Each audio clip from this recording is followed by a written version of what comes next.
श्री कृष्ण की यह प्रेरणादायक और मधुर वाणी आपके जीवन को एक नई दिशा दे सकती है। आइए सुने वह शब्द जो हर दिल को छू लेते हैं और हर मन को शक्ति देते हैं कि हमारी सारी मेहनत व्यर्थ हो रही है, हमें निराशा की ओर ले जाती है और हम यह सोचने लगते हैं कि अब आगे बढ़ना मुश्किल है। यही वह क्षण होता है जब हमें अपने विश्वास की परीक्षा देनी होती है। क्या आपके मन में यह सवाल उठता है, मैं कौन हूं? मेरा जीवन का असली उद्देश्य क्या है? दोस्तों, इन सवालों के जवाब हमें श्रीमद् भगवद गीता में मिलते हैं। यह सिर्फ एक ग्रंथ नहीं, बल्कि जीवन को सही तरीके से जीने की एक कला है। गीता हमें सिखाती है कैसे कर्म करें बिना फल की चिंता के, कैसे दुखों से लड़े बिना हार माने और कैसे अपने भीतर छुपे सच्चे आत्मज्ञान को पहचाने। तो अगर आप भी अपने जीवन में नई रोशनी, नई प्रेरणा और एक नई दिशा पाना चाहते हैं तो जुड़े रहिए इस चैनल पर। यहां हम गीता की हर सीख को सरल और प्रभावी तरीके से समझेंगे, क्योंकि गीता कहती है जो इसे समझेगा वह जीवन को जीत लेगा।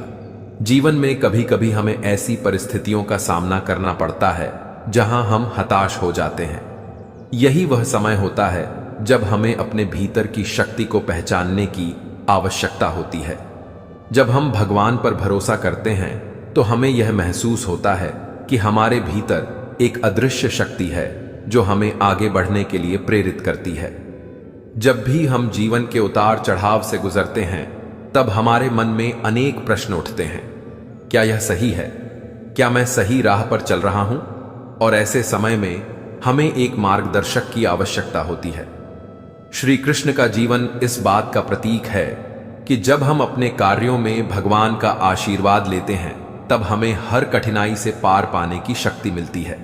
हमें यह समझने की आवश्यकता है कि भगवान पर विश्वास करने का अर्थ किसी भी प्रकार की समस्या में उनसे केवल मदद मांगना नहीं है, बल्कि यह विश्वास करना है कि हर स्थिति में भगवान हमारे साथ हैं।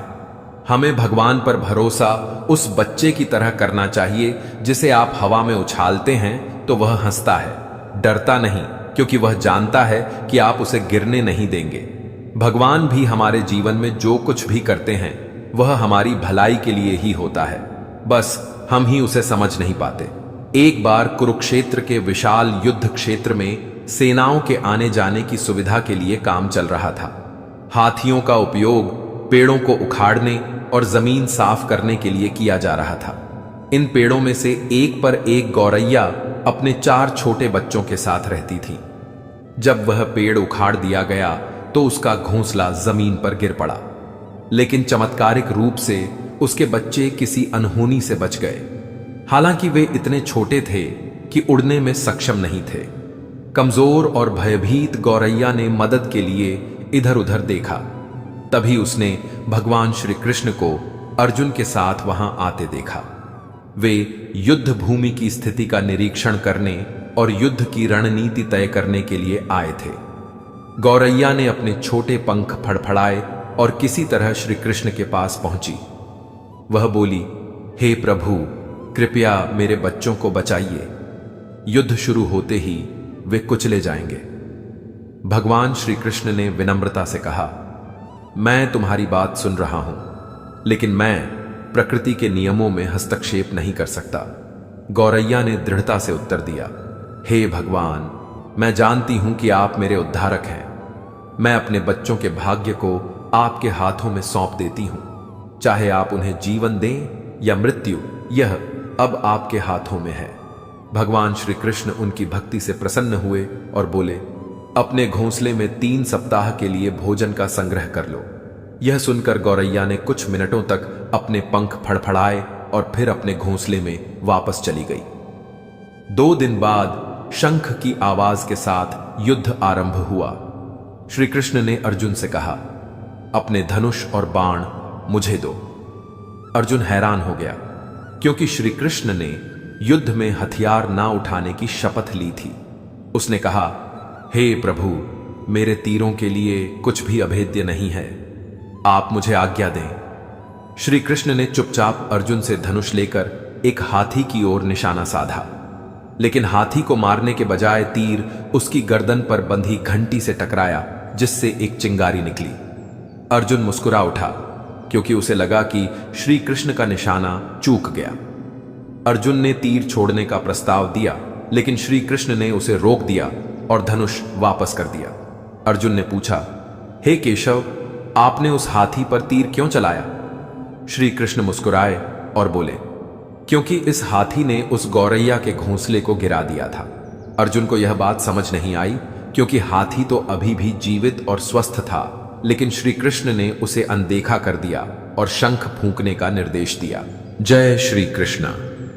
मित्रों, इस कथा की पावन शुरुआत से पहले आइए हम सब प्रभु श्री कृष्ण के चरणों में मन से नमन करें और उनकी दिव्य कृपा से कथा आरंभ करें। मित्रों, कान्हा कहते हैं, हे पार्थ, डर वह दीवार है जो इंसान और उसके सपनों के बीच खड़ी होती है, और जब तक यह दीवार टूटी नहीं जाती तब तक आत्मा अपने असली आकाश में उड़ नहीं पाती। इंसान का सबसे बड़ा दुश्मन कोई और नहीं बल्कि उसका अपना डर होता है। डर असफलता का, डर अस्वीकृति का, डर खो जाने का, और यह डर ही धीरे धीरे आत्मविश्वास को खा जाता है।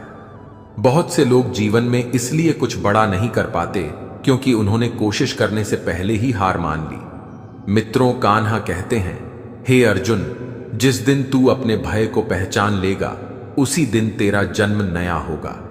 इसलिए जब भी भय तुम्हारे रास्ते में आए उससे भागना मत, उसके पास बैठो, उससे संवाद करो। समझो कि यह तुम्हारे मन का ही एक विचार है जो तुम्हें पीछे रोक रहा है।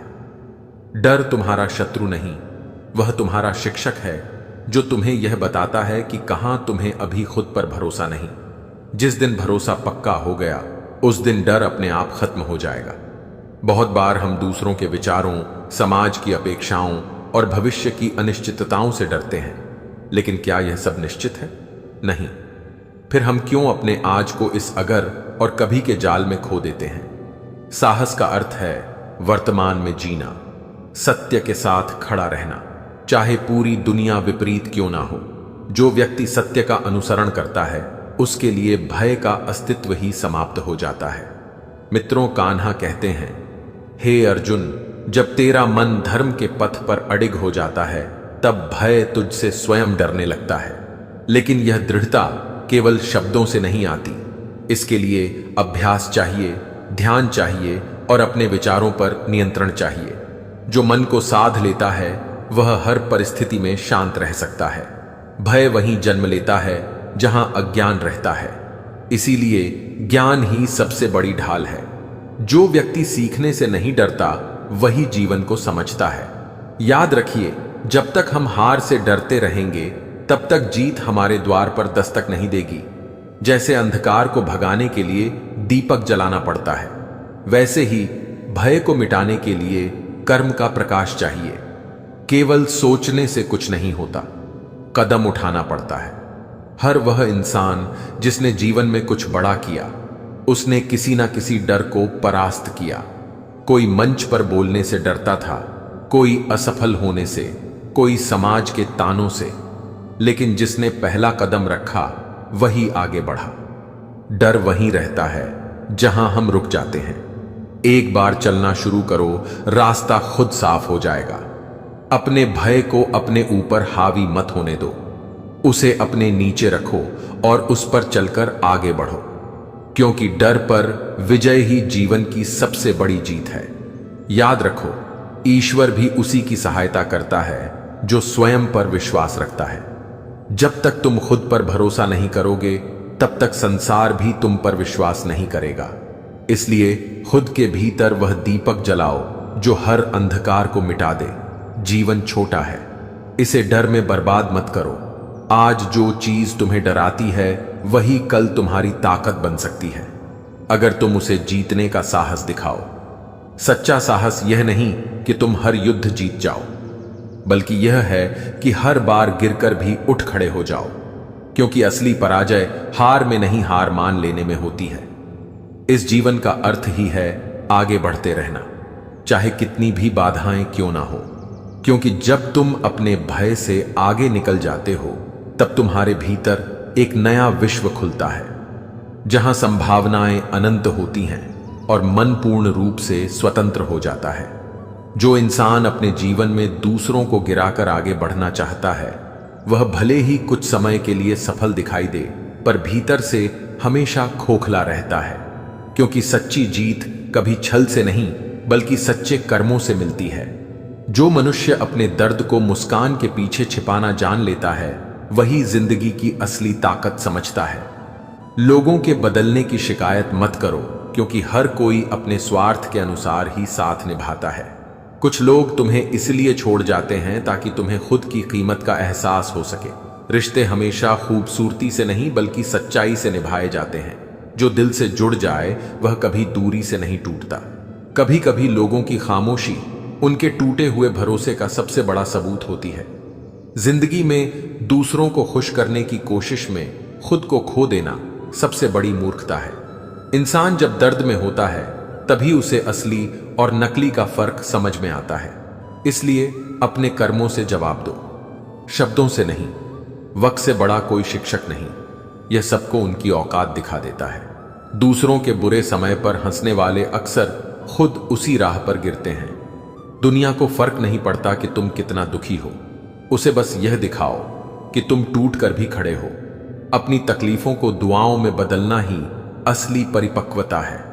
जो झुकना जानता है वही सबसे ऊंचा उठता है, और जो अहंकार में जीता है वह हमेशा गिरता है। अपने कर्मों से लोगों को जवाब देना सीखो, क्योंकि बहस हमेशा कमजोर इंसान करता है। मित्रों, भगवान श्री कृष्ण कहते हैं, जो व्यक्ति हर परिस्थिति में धैर्य और सत्य का साथ नहीं छोड़ता, वही जीवन का असली योद्धा कहलाता है। इसलिए परिस्थितियां चाहे जितनी कठिन क्यों ना हो, स्वयं पर विश्वास रखना कभी मत छोड़ो, क्योंकि विश्वास ही वह दीपक है जो अंधेरे में भी राह दिखाता है। याद रखो, हर रिश्ता विश्वास की बुनियाद पर खड़ा होता है। जब यह टूटता है तो आवाज नहीं होती, लेकिन असर बहुत गहरा होता है। कभी किसी के लिए इतना मत झुको कि वह तुम्हें अपने पैरों की धूल समझने लगे। लोगों को समझाने की कोशिश मत करो। कोई दिल से कि तुम्हें समझता है, उसे किसी स्पष्टीकरण की जरूरत नहीं, और जो नहीं समझता उसे हजार शब्द भी व्यर्थ हैं। जब जिंदगी थामने वाला हाथ छोड़ दे तो ईश्वर को थाम लो, क्योंकि वही कभी नहीं छोड़ता। जब लोग तुम्हें भूल जाए तो शिकायत मत करना, शायद ईश्वर तुम्हें नई दिशा देना चाहता है। जिस इंसान को अपनी गलती का एहसास नहीं, वह रिश्तों की कीमत कभी नहीं जान सकता। आज के दौर में सच बोलना साहस है, और खामोश रहना समझदारी। लोगों के साथ नहीं बल्कि उनके इरादों के साथ जुड़ो, क्योंकि चेहरों के पीछे बहुत से मुखौटे छिपे होते हैं। कुछ बातें भूल जाने के लिए नहीं बल्कि सीखने के लिए होती हैं। इसलिए हर दर्द को एक पाठ समझो, हर धोखे को एक सबक मानो, और हर नए दिन को एक अवसर समझो। जीवन को सरल बनाना है तो अपेक्षाएं कम करो और संतोष बढ़ाओ, क्योंकि जो व्यक्ति अपनी सोच को नियंत्रित कर लेता है वही सच्चा विजेता होता है। रिश्तों की गहराई शब्दों से नहीं बल्कि समय और सच्चाई से बनती है। याद रखो, दूसरों की बुराई में वक्त गंवाने से बेहतर है खुद को बेहतर बनाने में समय लगाना। जो खुद की कीमत समझता है वह कभी भी गलत जगह अपनी मौजूदगी साबित नहीं करता।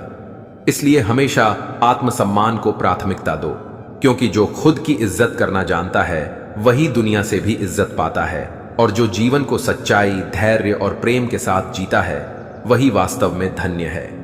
कभी जीवन में समझना जरूरी होता है कि सबसे बड़ा धन वह नहीं जो तुम्हारे पास है, बल्कि वह है जो तुम्हारे अंदर है, क्योंकि ज्ञान और समझ से ही इंसान किसी भी परिस्थिति में शांत रह सकता है। और जब तुम दूसरों की तुलना में अपनी राह खुद तय करते हो तो हर कदम तुम्हारे लिए नया अनुभव बन जाता है। जीवन के हर मोड़ पर जरूरत होती है धैर्य और आत्मविश्वास की, क्योंकि जो जल्दी हार मान लेते हैं उन्हें कभी अपने वास्तविक सामर्थ्य का एहसास नहीं होता, और जो लगातार कोशिश करते हैं उनके लिए राहें हमेशा खुली रहती हैं।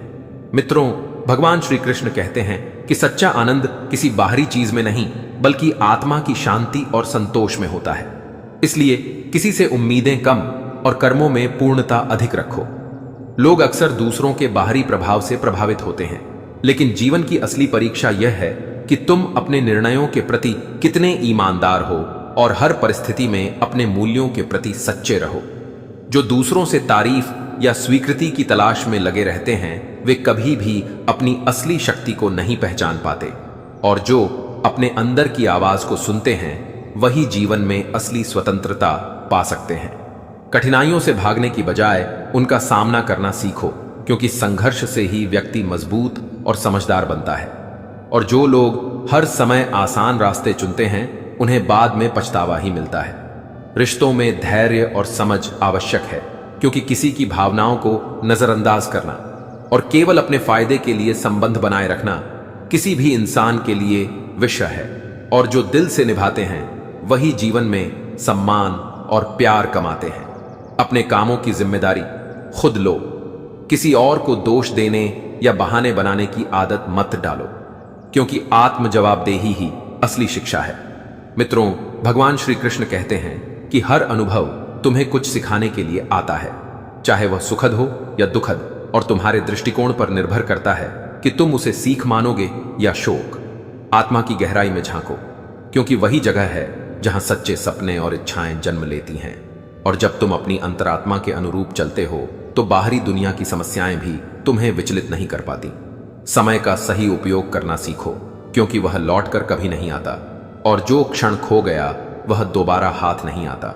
इसलिए हर क्षण को पूरी निष्ठा और सच्चाई के साथ जियो।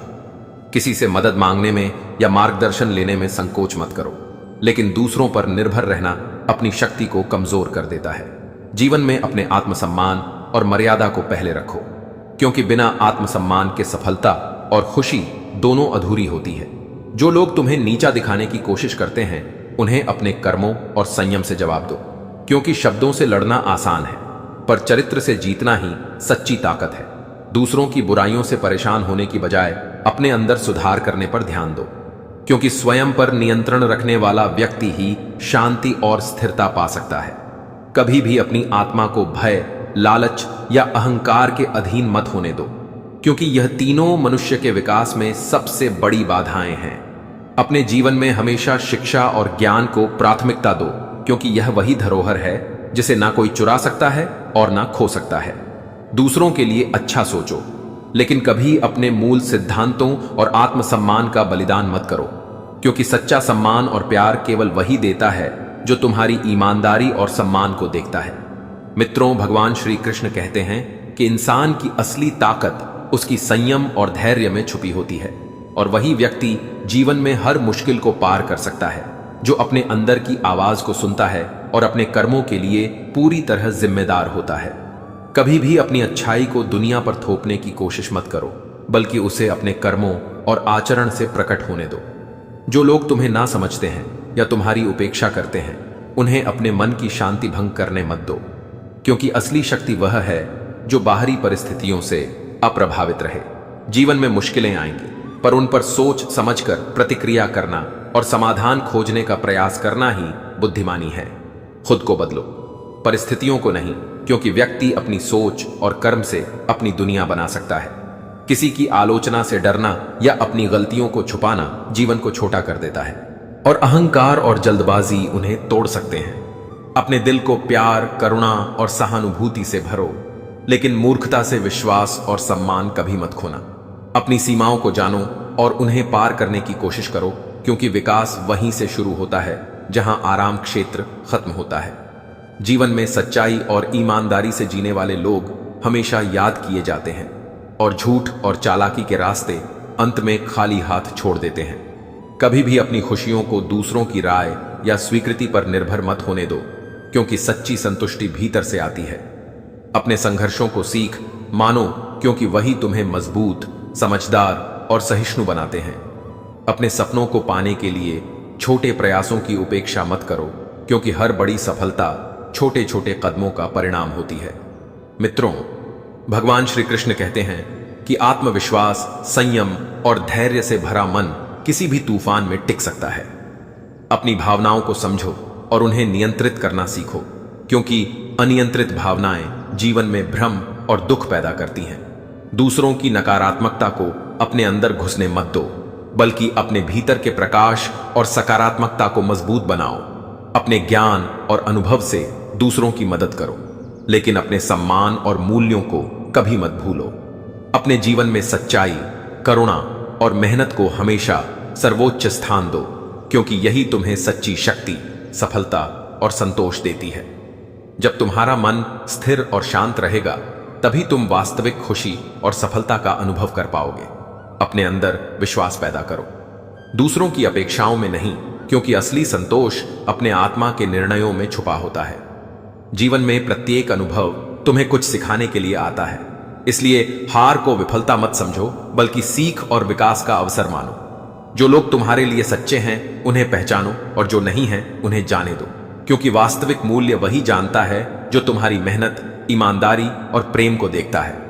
अपने विचारों और कर्मों को सकारात्मक और निष्ठावान बनाए रखो, क्योंकि वही जीवन में स्थायित्व और संतोष लाता है।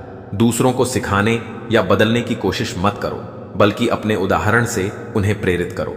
जीवन में अपने मूल्यों और सिद्धांतों पर टिके रहो, क्योंकि समय और अनुभव ही तुम्हारे निर्णयों की शक्ति बढ़ाते हैं। सच्चाई, धैर्य और संयम से भरा जीवन ही आत्मा को संतोष और स्थिरता प्रदान करता है। कभी भी अपने सम्मान और आत्मसम्मान का बलिदान मत करो, क्योंकि वही तुम्हें असली स्वतंत्रता और शक्ति देता है। दूसरों की भावनाओं और अपने निर्णयों में संतुलन बनाना सीखो, क्योंकि यही जीवन की असली कला है। अपने जीवन में हमेशा सीखने और सुधारने की प्रवृत्ति बनाए रखो, क्योंकि स्थिरता और विकास केवल सक्रिय प्रयासों से आते हैं। दूसरों की नकारात्मकता से प्रभावित मत हो, क्योंकि तुम्हारा मार्ग केवल तुम्हारी सोच और कर्म से तय होता है। जो इंसान हर दिल की खुशी चाहता है और हर चेहरे पर मुस्कान देखना पसंद करता है, वही अक्सर अपने अंदर के दर्द को मुस्कुराहटों के पीछे छिपाकर जीता है, क्योंकि उसे एहसास होता है कि इस दुनिया में कोई किसी का सच्चा नहीं होता। कभी किसी से उम्मीद मत रखना, क्योंकि जो दिल से चाहो वह अक्सर दूर चला जाता है। हमने भी छोड़ दिया उन ख्वाहिशों का पीछा करना जो हमारी कदर ही नहीं करते। याद रखना, जो सचमुच तुम्हारा है वह किसी ना किसी तरह तुम्हें मिलकर ही रहेगा, चाहे पूरी दुनिया तुम्हारे खिलाफ क्यों ना हो जाए। कभी कभी दिल की गहराइयों में एक ऐसी घुटन रहती है जिसे शब्दों में नहीं कहा जा सकता। जब कोई दिल में बसा होता है पर पास नहीं होता। जो तुम्हें नजरअंदाज करे, तुम उसे पहचानने से इनकार कर दो, क्योंकि आत्मसम्मान किसी भी रिश्ते से बड़ा होता है। सिर्फ किस्मत के भरोसे मत रहो, क्योंकि किस्मत उनके कदमों में झुकती है जो लगातार मेहनत करते हैं। रिश्तों की सच्चाई यह है कि जो सबसे ज्यादा दिल से निभाता है वही सबसे ज्यादा टूटता है। अगर कोई शख्स बार बार तुम्हारे ख्यालों में आए तो समझो कि तुम्हारे एहसासों में वह अब भी जिंदा है। अपनी जिंदगी के उसूल बदलो। उस इंसान के लिए मत रो जिसे तुम्हारी फिक्र ही नहीं। किसी की उतनी ही कद्र करो जितनी वह तुम्हारी करता है, क्योंकि बेहिसाब मोहब्बत अक्सर इंसान को तोड़ देती है। रिश्ते जीतने की कोशिश में खुद को हार जाना सबसे बड़ी भूल होती है। जो लोग कहते हैं हंसते हुए बहुत अच्छे लगते हो, वही अक्सर रुला जाते हैं। जब दर्द और कड़वे शब्द दोनों सहन होने लगे तो समझ लेना कि अब तुम जीना सीख गए हो। सच्चा प्यार वही होता है जो दूर होकर भी यादों में पास रहता है। जो कभी सच्चा प्यार कर चुके हैं वही जानते हैं कि उसे खोने का दर्द क्या होता है। प्यार आज भी वही है, बस एहसास जताना छोड़ दिया, क्योंकि सामने वाले को उसकी अहमियत का अंदाजा ही नहीं। कभी कभी वही इंसान तुम्हें तोड़ देता है जिसके लिए तुमने अपनी पूरी दुनिया दांव पर लगा दी थी। गिरकर ही तो बच्चा चलना सीखता है, डूबकर ही इंसान तैरना सीखता है, और चोट खाकर ही आदमी संभलना सीखता है। जो सच्चा होता है वह बोलता कम और महसूस ज्यादा करता है। रोने से इंसान कमजोर नहीं होता, बल्कि टूटकर उठने वाला इंसान सबसे मजबूत बनता है। जो व्यक्ति आज का काम आज करने का नियम बना लेता है वही कल इतिहास रचता है। अब हर बात पर उलझना छोड़ दिया, क्योंकि खामोशी बहुत कुछ सिखा देती है। कभी कभी अकेले रहना इसलिए अच्छा लगता है क्योंकि अब झूठे रिश्तों का बोझ उठाने की ताकत नहीं बची। भगवान कभी कभी हमारे जीवन से कुछ लोगों को इसलिए दूर करता है ताकि वह हमारी आत्मा को सुरक्षित रख सके। इतनी मेहनत करो कि एक दिन वही लोग तुम्हें देखकर पछताएं जिन्होंने तुम्हें नजरअंदाज किया था। ईश्वर जिन आत्माओं को ऊंचा उठाना चाहता है पहले उन्हें दर्द में गढ़ता है, क्योंकि दर्द से ही ताकत जन्म लेती है। अभिमान ऐसा रोग है जिसे समय और परिस्थितियां ही ठीक कर सकती हैं। यदि धन सही दिशा में लगाओगे तो वही धन तुम्हें सही मुकाम तक पहुंचा देगा। हमेशा उसकी कदर करना सीखो जो बिना किसी स्वार्थ के तुमसे प्रेम करता है। जब दर्द हद से बढ़ जाता है तो सिर्फ एक सच्चा आलिंगन ही आंखों से आंसू बहा देता है। यह जरूरी नहीं कि मीठा बोलने वाला अच्छा हो, क्योंकि आजकल सबसे खतरनाक लोग सबसे प्यारी बातें करते हैं। जीवन तब सिखाता है जब सब कुछ खो जाता है। जो चला गया उससे सबक लो, और जो आने वाला है उसका स्वागत करो। पीछे देखकर सीखो और आगे देखकर जियो। जो बदल सकता है उसे बदलो, जो नहीं बदल सकता उसे स्वीकार करो, और जो ना स्वीकार हो सके उसे छोड़ दो। खुद को हर परिस्थिति में खुश रखना सीखो, क्योंकि यही जीवन की सच्ची कला है। जरूरी नहीं कि हर ख्वाब पूरा हो, कुछ अधूरे सपने भी दिल की दीवार पर तस्वीर बनकर लटके रहते हैं। खुद पर भरोसा रखो, क्योंकि लोग चाहे जितने वादे करें, एक दिन सब छोड़ जाते हैं। मित्रों, भगवान श्री कृष्ण कहते हैं, जो स्वयं पर विश्वास करता है वही सृष्टि को जीत सकता है, और जो दूसरों पर निर्भर रहता है वह हमेशा हारता है। इसलिए अपनी ताकत पहचानो, अपना रास्ता खुद चुनो, क्योंकि जीवन में अंततः वही सफल होता है जो खुद से सच्चा होता है, और यही जीवन का सबसे बड़ा सत्य है। मित्रों, इन दो तरह की औलाद बुढ़ापे में मां बाप को भूखा मार देती है। दोस्तों, यह बात जितनी कड़वी सुनाई देती है, उतनी ही गहराई में जाकर दिल को चोट पहुंचाती है, क्योंकि सच तो यह है कि आज का समाज इस कठोर सच्चाई को धीरे धीरे स्वीकार करने लगा है। जब हम भूखा मारना शब्द सुनते हैं तो सबसे पहले हमारे मन में खाने और रोटी की तस्वीर उभरती है। मगर यह भूख सिर्फ पेट की नहीं होती, यह उस स्नेह की भूख होती है जिसे कभी मां के हाथों के स्पर्श में महसूस किया जाता था। यह उस सम्मान की भूख होती है जिसे कभी पिता की झुकी आंखों में देखा जाता था। मां बाप को आज सिर्फ अन्न नहीं, अपनापन, प्यार और दो मीठे बोल की भीख चाहिए होती है, क्योंकि यह दुनिया की सबसे बड़ी सच्चाई है कि मन की भूख पेट की भूख से कई गुना ज्यादा दर्द देती है। एक ऐसा घर जहां भोजन की थालियों में 56 भोग सजे हो, पर कोई अपनेपन से पूछने वाला ना हो, तो वह घर किसी श्मशान से कम नहीं होता। बूढ़े मां बाप के लिए सबसे बड़ा अभिशाप यही है कि वे अपने ही बच्चों के बीच रहकर भी खुद को अकेला महसूस करें।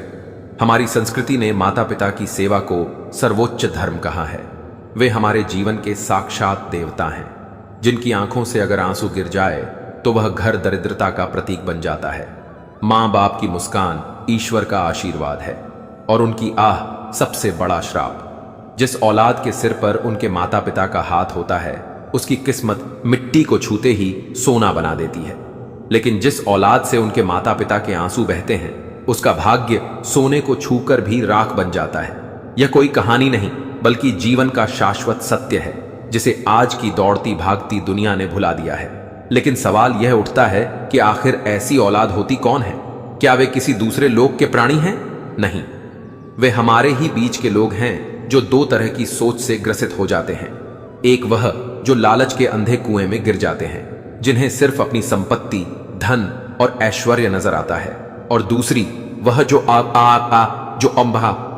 जो अपनी कमजोरी, अपने डर और अपनी पत्नी या समाज के दबाव में इतने असहाय बन जाते हैं कि उन्हें सही और गलत की पहचान ही नहीं रहती। दोनों ही सोच मां बाप के लिए जिंदा मौत साबित होती है। एक की स्वार्थी नजरें उनके अस्तित्व को निगल जाती हैं, और दूसरे की बेबसी उन्हें अकेलेपन की आग में झोंक देती है। आज मैं जो कहानी कहने जा रहा हूं, वह इसी सच्चाई का प्रतिबिंब है। यह कहानी है एक साधारण से गांव रामगढ़ की, जहां रामलाल नाम का एक किसान अपनी पत्नी शांति के साथ रहता था। रामलाल ने अपनी पूरी जिंदगी मिट्टी से सोना उगाने में गुजार दी थी। 5 एकड़ जमीन उसकी मेहनत, उसका गर्व और उसका जीवन थी। शांति ने अपने पति का साथ निभाते हुए अपने दोनों बेटों सोहन और मोहन को पढ़ाया, सिखाया और अपने सपनों से भी ज्यादा सुख देने की कोशिश की। उन्होंने भूख सह ली, पुराने कपड़ों में जीवन काट लिया, लेकिन अपने बेटों की जरूरतों में कभी कमी नहीं आने दी। उनका बस एक ही सपना था कि जब उनका शरीर बूढ़ा हो जाए, जब कदम कांपने लगे, तो उनके बेटे उनका सहारा बने, उनके बुढ़ापे की लाठी बने। वक्त बीता, दोनों बेटे बड़े हुए, पढ़े लिखे और शादीशुदा हुए। रामलाल और शांति को लगा कि अब उनकी जिंदगी का सबसे सुकून भरा समय शुरू होने वाला है। लेकिन सच्चाई कुछ और ही थी। जैसे जैसे बेटों के घर में नई जिम्मेदारियां आईं, वैसे वैसे माता पिता की जगह कम होने लगी। एक दिन दोनों बहुओं के बीच तकरार हुई और उसकी आंच सीधी रामलाल शांति तक पहुंची। सोहन की पत्नी बोली, अब बूढ़े मां बाप को भी तो समझना चाहिए कि कब अपनी जिम्मेदारी खत्म करनी होती है। यह सुनकर शांति की आंखों से आंसू गिर पड़े।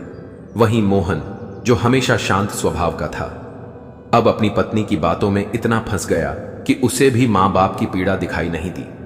रामलाल ने एक दिन दोनों बेटों को बुलाकर कहा, बेटा, हमने तो तुम्हारे लिए सब कुछ किया, बस इतना चाहा था कि बुढ़ापे में थोड़ा सहारा मिल जाए।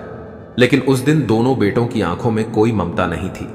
एक ने सिर झुका लिया, दूसरा कमरे से चला गया। मां बाप का दिल टूट चुका था। वो घर जो कभी हंसी और स्नेह से गूंजता था, अब सन्नाटे का घर बन गया था। और धीरे धीरे वही सन्नाटा उनकी जिंदगी का आखिरी साथी भी हो गया। दिन ब दिन प्यार की कमी, सम्मान की भूख और अपनेपन की चाह में वह दोनों। एक शाम शांति ने रामलाल से कहा, कभी सोचा नहीं था कि जिन बेटों के लिए खुद भूखे रहे वही आज हमें भूखा रखेंगे। रामलाल ने बस इतना कहा, शायद अब हमारा समय पूरा हो गया है। और कुछ दिनों बाद शांति की मौत हो गई। बेटे उसी घर में थे, मगर किसी को परवाह नहीं थी। और जब रामलाल ने अपनी पत्नी की तस्वीर के सामने दीपक जलाया तो उनकी आंखों से निकला हर आंसू उनके दिल में दबे दर्द की कहानी कह रहा था। अगले ही दिन उन्होंने भी अपने प्राण त्याग दिए। जब गांव वालों को खबर मिली तो सबकी जुबान पर सिर्फ एक ही बात थी, इन दो तरह की औलाद बुढ़ापे में मां बाप को भूखा मार देती है। और रामलाल शांति की कहानी इसका सबसे बड़ा उदाहरण भी हो गई थी। बड़ा बेटा सोहन अपने पिता के साथ खेतों की देखभाल करता था। वह बेहद परिश्रमी और काम में निपुण था, मगर उसके स्वभाव में एक अलग ही व्यवहारिकता थी जो धीरे धीरे उसे थोड़ा लालची भी बना रही थी। उसकी निगाह हर समय इस पर टिकी रहती थी कि कौन सा काम कितना फायदा देगा और कहां नुकसान की संभावना है। उसकी पत्नी पार्वती भी उसी की तरह चतुर, तेज तर्रार और अपने अधिकारों के लिए हमेशा तत्पर रहने वाली स्त्री थी। वह हर बात में अपनी राय रखती थी और कभी पीछे हटने वालों में नहीं थी। वहीं छोटा बेटा मोहन कस्बे के पास एक छोटे से सरकारी दफ्तर में काम करता था। वह दिल से सीधा साधा, भावुक और बेहद शांत स्वभाव का युवक था। अपने माता पिता से वह बेहद लगाव रखता था, लेकिन स्वभाव से थोड़ा कमजोर भी था। अपनी पत्नी सुनीता के सामने उसकी आवाज अक्सर बंद हो जाती थी। सुनीता शहर में पली बढ़ी और आधुनिक सोच वाली थी। उसे गांव का माहौल भारी लगता था और संयुक्त परिवार की परंपरा से उसे सख्त चिढ़ थी। वह हमेशा मोहन से कहती, तुम्हारे मां बाप अच्छे हैं, लेकिन हमें अलग रहना चाहिए। हमें अपनी जिंदगी अपने तरीके से जीनी चाहिए। धीरे धीरे यह बात मोहन के मन पर असर करने लगी। उधर रामलाल की उम्र अब 60 पार कर चुकी थी। उनकी देह में पहले जैसी शक्ति नहीं बची थी और उनके हाथ जो कभी हल पकड़ते हुए नहीं थकते थे, अब कांपने लगे थे। पत्नी शांति भी उम्र के बोझ से झुकने लगी थी। दोनों ने एक दिन आपस में बैठकर विचार किया और जीवन का सबसे अहम निर्णय लिया। उन्होंने सोचा कि अब वक्त आ गया है कि वे अपनी जिम्मेदारियों का भार अपने बेटों के कंधों पर सौंप दें और अपनी बाकी उम्र ईश्वर का नाम जपते हुए शांति से बिताएं। उस शाम उन्होंने आंगन में दोनों बेटों और बहुओं को बुलाया। सूरज डूबने को था, वातावरण में हल्की ठंडक थी और हवा में अपनापन घुला हुआ था। रामलाल ने हल्की मुस्कान के साथ बोलना शुरू किया, बेटों, तुम्हारी मां और मैंने अपनी पूरी जिंदगी तुम्हें काबिल बनाने में लगा दी। आज जब तुम्हें देखता हूं तो लगता है कि हमारी मेहनत रंग लाई। तुम दोनों अपने पैरों पर खड़े हो, अपने परिवार के साथ खुश हो। यह हमारे लिए सबसे बड़ा सुख है। शांति ने स्नेह से दोनों बेटों की ओर देखा और रामलाल ने आगे कहा, अब हम दोनों बूढ़े हो चुके हैं। हमने तय किया है कि अब तुम्हें ही सब कुछ सौंप दें। यह 5 एकड़ जमीन, यह घर और बैंक में जो थोड़ा बहुत धन है, वह सब तुम्हारे बीच बराबर बराबर बांट देंगे। यह हमारी जिंदगी की सारी पूंजी है जो हमने पसीने और मेहनत से कमाई है। यह सुनते ही सोहन और पार्वती के चेहरे पर खुशी की चमक उभर आई। मोहन और सुनीता ने भी संतोष भरी नजरों से एक दूसरे को देखा। माहौल में एक पल के लिए जैसे उत्साह और अपनापन घुल गया। रामलाल ने भावुक होकर कहा, हम तुम्हें यह संपत्ति तुम्हारे हक के रूप में नहीं, बल्कि अपने जीवन की कमाई के रूप में सौंप रहे हैं। बदले में हम तुमसे कोई धन दौलत नहीं चाहते, बस इतना चाहते हैं कि तुम दोनों भाई आपस में प्रेम से रहो और अपने इस बूढ़े मां बाप को कभी अकेला महसूस ना होने दो। हम किसी पर बोझ नहीं बनना चाहते, बस 2 वक्त की रोटी और थोड़ी इज्जत चाहिए ताकि अपने आखिरी दिन तुम्हारे साथ बिताकर चैन पा सकें। क्या तुम वादा करते हो? यह सुनते ही दोनों बेटे और बहुएं एक साथ झुक गए और उनके चरणों को छू लिया। सोहन ने गले में भावनाओं की लहर महसूस की और बोला, बाबूजी, आप यह कैसी बातें कर रहे हैं? आप हमारे सिर का ताज हैं, हमारी प्रेरणा है। जब तक हम जिंदा हैं, आपको किसी बात की कमी नहीं होगी। पार्वती ने भी सिर झुकाते हुए कहा, मां जी, आप चिंता मत कीजिए, यह घर आपका है, हम सिर्फ इसमें रहने वाले हैं। मोहन ने आंखों में आंसू लिए हुए कहा, बाबूजी, आप हमें जो सौंप रहे हैं वह सिर्फ संपत्ति नहीं बल्कि आपका आशीर्वाद है। हम इसे संभाल कर रखेंगे और कभी आपको दुखी नहीं होने देंगे। सुनीता ने भी मुस्कुराते हुए हामी भरी। हां पिताजी, आप दोनों इस घर के मालिक हैं और हम सब आपके आशीर्वाद से ही खुश हैं। शांति ने दोनों बेटों के सिर पर हाथ रखकर कहा, भगवान करे तुम दोनों सदा एकजुट रहो। उस क्षण हवा में एक अजीब सी मिठास भर गई थी। ऐसा लग रहा था जैसे वर्षों की मेहनत का फल अब मिल गया हो। रामलाल की आंखों में नमी थी, मगर वह खुशी की थी क्योंकि उन्हें विश्वास था कि उनके बेटे अब उनका सहारा बनेंगे। उन्होंने आकाश की ओर देखा और मन ही मन भगवान का धन्यवाद किया। चारों ओर दीपक की लौ टिमटिमा रही थी और उस रोशनी में जैसे उनके जीवन की सबसे बड़ी चिंता मिट गई थी। उस रात रामलाल और शांति ने चैन की नींद ली, शायद वर्षों बाद पहली बार, क्योंकि उन्हें यकीन था कि उनके बेटे अब उनके बुढ़ापे की ढाल बनेंगे, उनके सुख दुख में साथ खड़े रहेंगे और सच में अपने वादे को निभाते हुए उनकी सेवा करके अपना जीवन सफल बनाएंगे। अपने बच्चों के मुंह से यह बातें सुनकर रामलाल और शांति की आंखों से आंसू ढुलक पड़े। उन्हें ऐसा लगा मानो उनकी सारी तपस्या रंग लाई हो, जैसे उनके जीवन की मेहनत अब सार्थक हो गई हो।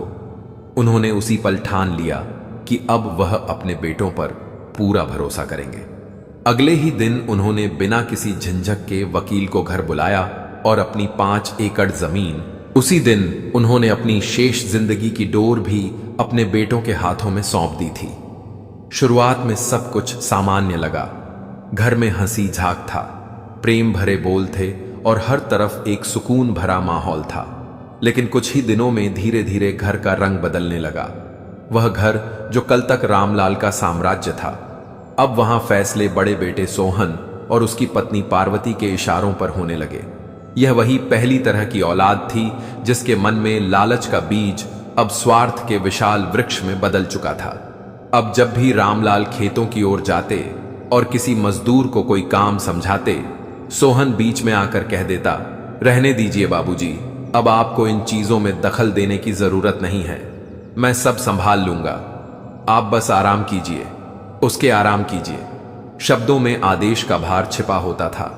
रामलाल को महसूस होने लगा कि वह अपनी ही जमीन पर अब मेहमान बन चुके हैं। घर के अंदर भी अब शांति का शासन नहीं रहा था, वहां अब पार्वती का हुक्म चलता था। पहले जिस रसोई में शांति के हाथों की खुशबू बसी रहती थी, अब वहां पार्वती की आवाज गूंजती थी। एक दिन उसने मीठे शब्दों में कहा, मां जी, अब आप खाना नहीं बनाएंगी, आपकी उम्र हो गई है, अब आराम का समय है। शांति ने सोचा बहू कितना ध्यान रखती है, लेकिन जल्द ही उसे एहसास हुआ कि यह आराम नहीं बल्कि रसोई से धीरे धीरे निकाल दिए जाने की चाल है। अब घर में क्या पकेगा, कौन खाएगा और कितना बनेगा, सब कुछ पार्वती तय करती थी। अगर कभी शांति अपनी पसंद की कोई सब्जी बनाने को कह देती तो पार्वती झल्ला कर कहती, मां जी, आपको पता है आजकल सब्जियों के दाम कितने बढ़ गए हैं, थोड़ा घर का बजट देखकर चलना चाहिए। धीरे धीरे शांति की थाली से स्वाद और सम्मान दोनों गायब होने लगे। बेटा बहू अपने लिए मलाई, दूध और घी रखते और सास ससुर की थाली में सिर्फ सूखी रोटी और दाल रह जाती। अगर रामलाल कुछ कहने की कोशिश करते तो सोहन बिना ऊपर देखे कह देता, बाबूजी, आपकी उम्र में ज्यादा घी तेल ठीक नहीं होता। हम तो आपकी सेहत का ही ध्यान रख रहे हैं, और यह ध्यान रखना धीरे धीरे उपेक्षा का प्रतीक बन गया। अब वह दोनों भूखे रहने लगे, पेट से ज्यादा सम्मान और अपनेपन से। वे अपने ही घर में बेगाने बन गए थे। वहीं दूसरी तरफ छोटा बेटा मोहन, जो दूसरी तरह की औलाद का रूप था, ना तो लालची ना ही निर्दयी, परंतु कमजोर, डरपोक और पत्नी के सामने पूरी तरह बेजान। उसके हिस्से में आई संपत्ति ने उसकी पत्नी सुनीता की त्वाकांक्षाओं को और बढ़ा दिया था। अब वह रोज मोहन से कहती, देखो मोहन, अब तो हमारे पास अपने पैसे हैं, फिर इस गांव में क्यों सड़ रहे हैं? चलो कस्बे में एक अच्छा सा मकान लेते हैं जहां हमें किसी की रोक टोक ना हो। मुझे यह गांव की पुरानी सोच और सास ससुर की सेवा वाली जिंदगी बिल्कुल पसंद नहीं। मोहन चुप रह जाता, कभी कुछ बोल नहीं पाता। उसके मन में अपने मां बाप के लिए प्यार था, लेकिन पत्नी के सामने उसकी जुबान हमेशा बंध जाती। वह रोज कोशिश करता कि सुनीता को समझा सके, उसे बता सके कि मां बाप को छोड़ना सही नहीं है, मगर उसके शब्द उसकी ही कमजोरी में खो जाते। वह अपने दिल में झुलसते हुए भी अपने परिवार को जोड़कर रखने की कोशिश करता। सुनीता, मां बाबूजी को इस उम्र में हम अकेले कैसे छोड़ सकते हैं? यह कहते हुए मोहन की आवाज में विनम्रता थी, पर सुनीता के चेहरे पर खींच साफ झलक रही थी। उसने तुनक कर कहा, भैया भाभी है ना, वही संभाल लेंगे, और वैसे भी तुम्हारा तो उनसे रोज ही झगड़ा होता है, तो इसमें मैं क्या करूं? मोहन ने धीरे से कहा। लेकिन सुनीता, वो मेरे मां बाप हैं, उनका ध्यान रखना हमारा भी फर्ज है। सुनीता ने झट से जवाब दिया, मैंने शादी तुमसे की है, तुम्हारे पूरे खानदान से नहीं। अगर तुम्हें मेरे साथ रहना है तो तुम्हें मेरे हिसाब से चलना होगा, नहीं तो मैं अपने मायके चली जाऊंगी। उसके शब्दों की तलवार हर बार मोहन के दिल को चीर देती थी। वह अपनी पत्नी के इस अल्टीमेटम के आगे हर बार कमजोर पड़ जाता था। उसमें इतना साहस नहीं था कि अपने मां बाप के अधिकार के लिए पत्नी के सामने डटकर खड़ा हो सके। उसका प्रेम उसके डर में दब गया था। उसने धीरे धीरे अपने मां बाप से बातचीत कम कर दी। अब वह उनके पास बैठना भी टाल देता ताकि सुनीता को कोई शिकायत ना हो। पहले जहां हर शाम वह उनके साथ बैठकर बातें करता था, अब हफ्ते में एक बार कस्बे से घर आता, दूर से ही हालचाल पूछता, उनके हाथ में कुछ फल रखता और फिर अपने कमरे का दरवाजा बंद कर लेता। रामलाल और शांति यह सब देखते हुए भीतर ही भीतर टूट रहे थे। उनके लिए यह किसी सजा से कम नहीं था। वह सोचते, हमारा वही बेटा जो कभी बिना बोले हमारी आंखों का भाव समझ लेता था, आज हमारी ओर देखना भी क्यों नहीं चाहता। उन्हें यह एहसास सा लगता कि अब मोहन भी अपने तरीके से उन्हें भूखा मार रहा है, स्नेह के भूखों को, अपनेपन के भूखों को और साथ के भूखों को। एक शाम जब दोनों आंगन में अकेले बैठे थे तो रसोई से झगड़े की आवाजें आने लगी। पार्वती चिल्ला रही थी, कब तक हम इन बूढ़े बूढ़ी का बोझ उठाते रहेंगे? आधी जायदाद छोटे वाले ने भी तो ली है, उसे बोलो कि वह भी कुछ जिम्मेदारी उठाए या अपने हिस्से का खर्चा दे। यह सुनकर रामलाल और शांति एकदम सन्न रह गए। उनके कानों में जैसे किसी ने तेज हथौड़ा मार दिया हो। जिस जायदाद को उन्होंने अपने बुढ़ापे की ढाल समझा था, वही अब उनकी सबसे बड़ी सजा बन गई थी। उन्होंने अपने बेटों के भविष्य को संवारने के लिए सब कुछ त्याग दिया था, और अब वही बेटे उन्हें एक दूसरे का बोझ समझने लगे थे। उस रात रामलाल की आंखों में नींद नहीं थी। उन्हें अपनी गलती समझ आ गई थी। जिस दिन उन्होंने दस्तखत किए थे, उसी दिन उन्होंने अपनी आजादी पर ताला लगा दिया था। अगले कुछ हफ्तों में उनका जीवन पूरी तरह बदल गया। अब घर में गर्मजशी नहीं थी, दीवारों पर सन्नाटा लटकता था। पार्वती का व्यवहार अब और भी कटु हो गया था। वह अपनी सास को छोटे छोटे कामों में भी परेशान करने लगी। अगर शांति थोड़ा थक कर बैठ जाती तो पार्वती व्यंग भरे स्वर में कहती, क्या हुआ मां जी? अब उम्र का असर दिखने लगा। जब बेटों ने जायदाद ली थी तब तो आपने नहीं कहा कि सेवा भी करनी पड़ेगी? रामलाल हर बार यह सुनकर भीतर ही भीतर सुलगते थे, लेकिन कुछ कह नहीं पाते थे। एक समय था जब उनके खेतों में दूध और घी की नदियां बहती थीं, और अब हालत यह थी कि उन्हें खाने की थाली में हर दिन घटती रोटियां और पतली दाल मिलती। एक समय जिस आदमी ने पूरे परिवार को खिलाया था, अब वही अपनी भूख तक के लिए दूसरों पर निर्भर हो गया था। और जिस मां ने कभी अपने बच्चों को हर निवाले में प्यार परोसा था, आज वही अपने हिस्से की रोटी के लिए अपमान सहने को मजबूर थी। वक्त ने जैसे उनकी सारी इज्जत, अपनापन और गरिमा छीन ली थी। अब रामलाल और शांति के जीवन में सिर्फ ठंडी खामोशी और अपमान बचा था। और जिस घर को उन्होंने कभी प्रेम का मंदिर बनाया था, वह अब एक सूनापन बन चुका था। हर दिन उनके लिए एक नया इम्तिहान था और हर रात एक नई पीड़ा। और आखिरकार जिन हाथों ने पूरी जिंदगी दूसरों को दिया था, वही हाथ अब अपने ही घर में एक कटोरी दाल के लिए अपनी बहू के मोहताज थे। उनका स्वाभिमान रोज मरता था, पर फिर भी वे चुप रहते थे, क्योंकि उन्हें उम्मीद थी कि शायद एक दिन उनके बच्चों के दिलों में मानवता की लौ फिर जल उठेगी। शायद कभी तो उन्हें अपने कर्मों की सच्चाई का एहसास होगा। लेकिन वक्त के साथ हालात और भी कड़वे होते गए। सोहन अब अपने पिता से नजर मिलाना तक पसंद नहीं करता था। उसे अब अपने बूढ़े मां बाप पुराने बोझ की तरह लगने लगे थे, जिन्हें वह दुनिया से छिपाना चाहता था। उसकी त्वाकांक्षा अब गांव की राजनीति तक पहुंच चुकी थी, जहां वह अपने पिता की मेहनत की जमीन और पैसों का इस्तेमाल अपने रब और पहचान बढ़ाने में कर रहा था। उसे अब बस नाम और ताकत चाहिए थी, और उसके लिए वह अपने माता पिता के सम्मान तक को कुर्बान करने को तैयार था।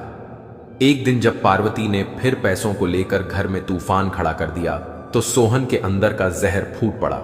उसने ऊंची आवाज में कहा, अब रोज रोज की यह झिकझिक मुझसे नहीं होगी। अगर छोटे को आधा हिस्सा मिला है, तो मां बाप का बोझ भी उसे बराबर उठाना होगा। पार्वती मुस्कुराई, जैसे किसी जीत की घोषणा सुन ली हो। अगले ही दिन सोहन कस्बे के उस छोटे से घर पहुंच गया जहां मोहन और सुनीता रहते थे। अचानक बड़े भाई को देख दोनों घबरा गए। मोहन बोला, भैया आप यहां अचानक? लेकिन सोहन बिना किसी भूमिका के सीधे मुद्दे पर आ गया। मैं कोई फालतू बात करने नहीं आया हूं मोहन। जायदाद का बंटवारा हो चुका है, पर लगता है तू मां बाप के बंटवारे को भूल गया है। यह सुनते ही मोहन के पैरों तले जमीन खिसक गई। वह हकलाकर बोला, भैया आप कैसी बातें कर रहे हैं? मां बाप का भी कोई बंटवारा होता है क्या? सोहन का चेहरा कठोर हो उठा। क्यों नहीं? जब संपत्ति आधी आधी है तो जिम्मेदारी भी आधी आधी होगी। अब से 6 महीने वह मेरे पास रहेंगे और 6 महीने तेरे पास, और खर्चा भी बराबर। तभी सुनीता ने तुनक कर कहा, यह क्या बात हुई? हमारे इतने छोटे घर में वो कैसे रहेंगे? और मैं दिन रात उनकी सेवा नहीं कर सकती। यह सब मेरे बस का नहीं। सोहन ने गुस्से से कहा, हक मांगने में तो तुम सबसे आगे थी, अब फर्ज की बारी आई तो पीछे हट रही हो। उसकी आवाज में ताने का जहर भरा था। अगर उन्हें अपने पास नहीं रख सकती तो हर महीने उनके खर्चे का आधा पैसा भेजना पड़ेगा, वरना मैं पंचायत बुलाकर तेरी इज्जत मिट्टी में मिला दूंगा। यह कहकर सोहन खड़ा हुआ और बाहर निकल गया। कमरे में सन्नाटा पसर गया।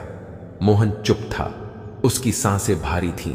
वह कुछ कहना चाहता था, पर सुनीता की घूरती हुई आंखों ने उसकी आवाज निगल ली। उसने थके हुए स्वर में कहा, भैया ठीक कहते हैं, मैं हर महीने पैसे भेज दूंगा। सुनीता ने ठंडे स्वर में सिर हिलाया, जैसे कोई सौदा तय कर लिया गया हो। उस रात उनके बीच भारी झगड़ा हुआ, मगर अंत में जीत फिर सुनीता की ही हुई। 2 दिन बाद मोहन ने अपने भाई को खबर भेजी कि वह मां बाप का खर्चा हर महीने भेज देगा। जब सोहन यह खबर लेकर घर लौटा तो रामलाल और शांति को लगा जैसे किसी ने उनके जीवित शरीर पर अपमान का ताबूत रख दिया हो। उनकी आंखों में आंसू थे, दिल में ज्वालामुखी। शांति कांपते हुए बोली, सोहन बेटा, क्या हमने तुम्हें यही सिखाया था? क्या मां बाप भी किसी हिस्से में बंटने की चीज होते हैं? रामलाल की आंखों में दर्द था, आवाज कांप रही थी, पर शब्द उतने भारी थे जितने किसी श्राप के हो। यह तूने क्या किया सोहन? रामलाल ने एक कांपती हुई आवाज में पूछा। बेटा, तूने हमें बांट दिया, अपनी मां और अपने बाप का सौदा कर डाला। लेकिन सोहन ने जरा भी शर्म महसूस किए बिना ठंडे स्वर में कहा, मैंने कोई सौदा नहीं किया बाबूजी, बस अपना हक मांगा है। फैसला यही हुआ है कि 6 महीने आप दोनों मेरे पास रहेंगे और बाकी 6 महीने मोहन के पास। वैसे नहीं जैसे सामान को इधर उधर किया जाता है, बल्कि जैसे मेहमान को ठहराया जाता है। इन शब्दों ने रामलाल और शांति के दिल को चीर दिया। उस रात दोनों एक दूसरे से लिपटकर फूट फूट कर रोए। उन्हें महसूस हुआ कि अब वे इस घर के सदस्य नहीं, बल्कि एक ऐसा सामान बन गए हैं जिसे समय आने पर अगले ठिकाने भेज दिया जाएगा। अगले ही दिन से उनकी वह 6 महीने की नर्क जैसी कैद शुरू हो गई। पार्वती का व्यवहार और भी जहरीला हो चुका था। वह अब जानबूझकर उन्हें जली हुई रोटियां और बांसी डाल देती। अगर कभी शांति थोड़ी सी मिर्च या नमक मांगती तो पार्वती ताना मारती, जो मिल रहा है चुपचाप खा लीजिए, मेरे मायके से नहीं आता कुछ भी आप लोगों के लिए।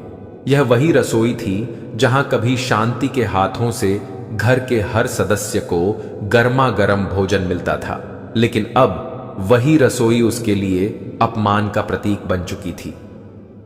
दिन रामलाल को तेज खांसी और बुखार ने जकड़ लिया। उनका शरीर दर्द से तप रहा था। शांति घबराई हुई पार्वती के पास गई और बोली, बहू, वैद्य जी को बुला दो, तुम्हारे बाबूजी की तबीयत बहुत खराब है। पार्वती ने नाक सिकोड़ते हुए कहा, कुछ नहीं हुआ इन्हें, बुढ़ापे का ढोंग है, काम से बचने के लिए नाटक करते हैं। मेरे पास वैद्य के लिए फालतू पैसे नहीं हैं। घर में अदरक तुलसी है, काढ़ा बना लीजिए। उस रात रामलाल खांसते खांसते तड़पते रहे और शांति अपने पल्लू से उनकी छाती सहलाती रही। आंखों से आंसू झरते रहे। सुबह उसने अपने बक्से में छिपाए हुए 120 रुपए निकाले और चुपके से गांव के वैद्य से दवा मंगवाई। तभी जाकर रामलाल को कुछ राहत मिली। लेकिन सोहन के लिए अब उसके पिता सिर्फ एक नौकर बन चुके थे। वह उन्हें छोटे छोटे कामों में उलझाए रखता। बाबूजी खेत में जाकर खड़े रहिए ताकि पंछी फसल ना खराब करें। कभी कहता, बाजार से कुछ सामान ले आइए। जो आदमी कभी घोड़े पर बैठकर अपने खेतों का निरीक्षण करता था, आज वही अपने ही बेटे के हुक्म पर थके कदमों से खेतों में पहरेदारी कर रहा था। गांव वाले जब रामलाल को इस हालत में देखते तो नजरें झुका लेते, क्योंकि सब जानते थे कि एक पिता अपने बेटे की बेरुखी के सामने कितना असहाय है। यह अपमान धीरे धीरे उसकी सांसें छीन रहा था। अब वे दोनों रात का इंतजार करते। जब सारा घर सो जाता तब वे एक दूसरे के आंसू पोंछते और अपने बीते दिनों की बातें करते। एक रात रामलाल ने भारी आवाज में कहा, सुनती हो, शांति याद है जब सोहन छोटा था और बीमार पड़ा था तो हम दोनों पूरी रात जागते थे, उसके सिर पर पट्टियां रखते थे, और आज देखो मैं बीमार हूं तो उसे मेरी खांसी भी नहीं सुनाई देती। शांति की आंखें भर आईं, बोली, और मोहन जो बचपन में मेरे पल्लू से चिपक कर घूमता था, अब उसे अपनी मां की आवाज सुने हुए हफ्तों हो गए हैं। दोनों अपने अतीत की यादों में खोकर रोने लगे और अपने वर्तमान की पीड़ा को कोसने लगे। उधर छोटा बेटा मोहन भी बेचैन था। उसके मन में अपराध बोध था। वह अपने माता पिता के लिए कुछ करना चाहता था, लेकिन पत्नी के डर से खामोश रहता था। हां, एक कोशिश वह जरूर करता था। हर महीने अपने भाई को कुछ पैसे भेज रहा था, लेकिन उसका जमीर उसे हर रोज धिक्कारता था। जब भी वह अपने मां बाप को फोन करता, शांति की टूटी हुई उदास आवाज उसके दिल को चीर जाती। उसके मन में कई बार आया कि सब कुछ छोड़कर गांव चला जाए, अपने बूढ़े मां बाप को गले लगा ले, लेकिन सुनीता के गुस्से और तानों का डर उसे हर बार रोक देता। वह एक डरपोक इंसान की तरह अपनी जिम्मेदारियों से भागता जा रहा था, और यह कायरता धीरे धीरे उसके भीतर की आत्मा को खा रही थी। कई रातों तक वह सो नहीं पाया। उसका दिल हर वक्त बेचैन रहता। आंखों के सामने बस अपने मां बाप के थके हुए चेहरे घूमते रहते। आखिर एक दिन उसने ठान लिया कि अब चाहे जो हो वह उनसे मिलने जरूर जाएगा। उसने सुनीता से कुछ नहीं कहा और बिना बताए सुबह सुबह गांव की ओर निकल पड़ा। जब वह अपने पुराने घर के आंगन में पहुंचा तो सामने का दृश्य देखकर उसकी रूह कांप उठी। उसके पिता रामलाल टूटे हुए बोरों को सी रहे थे और उसकी मां शांति झुकी हुई बर्तनों का पहाड़ मांज रही थी। वहीं पार्वती चारपाई पर लेटी आराम से पान चबा रही थी। मोहन का दिल फट गया। उसकी आंखों में आंसू आ गए। वो दौड़कर अपनी मां के पास पहुंचा और उसे गले लगा लिया। मां, यह क्या हाल बना रखा है? उसने भर्राई आवाज में कहा। शांति अपने बेटे को इतने दिनों बाद देखकर बस रोती रही। उसके सिर पर हाथ फेरती रही जैसे वह सारे दुख भूल गई हो। तभी रामलाल भी उठकर आए और अपने छोटे बेटे को कसकर गले लगा लिया। वह लम्हा वर्षों बाद किसी सुकून जैसा था, लेकिन यह सुकून ज्यादा देर टिक नहीं पाया। तभी घर के अंदर से पार्वती की तीखी आवाज गूंजी।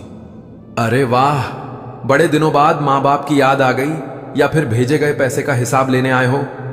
यह सुनकर मोहन का खून खौल गया। आज पहली बार उसके भीतर का बेटा उसके डरपोक पति वाले रूप पर भारी पड़ गया। वह गुस्से में कांपते हुए बोला, बस बहुत हो गया भाभी, आज मैं कोई हिसाब लेने नहीं बल्कि अपना हक लेने आया हूं। वह सीधा अपनी मां बाप के पास गया और उनके कांपते हाथ थाम लिए। चलो मां, चलो बाबूजी, अब आप दोनों मेरे साथ चलेंगे। इस घर में आप एक पल भी नहीं रहेंगे। रामलाल और शांति हैरान होकर उसे देखते रह गए। इतने में सोहन और पार्वती भी बाहर आ गए। सोहन ने व्यंग से कहा, हां हां ले जा, वैसे भी 6 महीने पूरे हो गए हैं, मेरा बोझ हल्का हो जाएगा। मोहन ने उसकी बात का जवाब देना भी जरूरी नहीं समझा। उसने अपने मां बाप का थोड़ा बहुत सामान एक पुरानी गठरी में बांधना शुरू कर दिया। रामलाल ने उसे रोकने की कोशिश की। बेटा, बहू वहां हमें, लेकिन मोहन ने दृढ़ता से कहा, अब फैसला मैं करूंगा। अगर उसे मेरे साथ रहना है तो उसे मेरे मां बाप के साथ भी रहना होगा, और अगर नहीं रहना तो दरवाजा खुला है। उस पल मोहन की आंखों में डर नहीं बल्कि वर्षों बाद एक अडिग हिम्मत और संकल्प की चमक थी। वह अपने मां बाप को उस नरक से निकालने आया था, चाहे आगे कुछ भी हो जाए। लेकिन जब रामलाल और शांति उसके साथ दरवाजे की ओर बढ़े तो उनके दिल में डर समा गया। उन्हें लग रहा था कि वह एक नर्क से निकलकर किसी और गहरी खाई की ओर बढ़ रहे हैं। वह जानते थे कि जिस घर में वह जा रहे हैं वहां उनकी बहू उन्हें कभी स्वीकार नहीं करेगी। उनके लिए यह मुक्ति नहीं, बस एक और कैद थी जिसकी सलाखें पहले वाली से कहीं ज्यादा चुभने वाली थी। जिस हिम्मत और दृढ़ निश्चय के साथ मोहन अपने मां बाप को गांव से लेकर निकला था, वही हिम्मत कस्बे की हद में पहुंचते पहुंचते मानो धुएं की तरह उड़ने लगी थी। उसके दिल की धड़कनें इतनी तेज थीं कि मानो सीने से बाहर निकल जाए। उसे भली भांति पता था कि वह अपने मां बाप को एक नर्क जैसी जिंदगी से निकाल लाया है, पर अब उन्हें जिस घर में लाने जा रहा है वहां की रानी यानी उसकी अपनी पत्नी सुनीता उनके लिए फूल नहीं बिछाने वाली थी। जब वह तीनों तंग गली में बने उस छोटे से किराए के मकान के सामने पहुंचे तो रामलाल और शांति के चेहरे का रंग उड़ गया। कहां गांव का खुला रोशनी और हवा से भरा आंगन, और कहां यह दमघोट मकानों की कतारें जहां आसमान भी मुश्किल से दिखता था। मोहन ने कांपते हाथों से दरवाजे पर दस्तक दी। सुनीता ने जैसे ही दरवाजा खोला, उसके सामने अपने सास ससुर को गठरी के साथ खड़ा देखकर उसका चेहरा सख्त हो गया। उसकी आंखों में ना तो अपनापन था, ना ही कोई सवाल, सिर्फ नाराजगी का बर्फीला सागर उमड़ रहा था। यह सब यहां क्या कर रहे हैं? उसने ठंडी आवाज में पूछा। मोहन ने धीमे स्वर में कहा, अंदर आने दो पहले।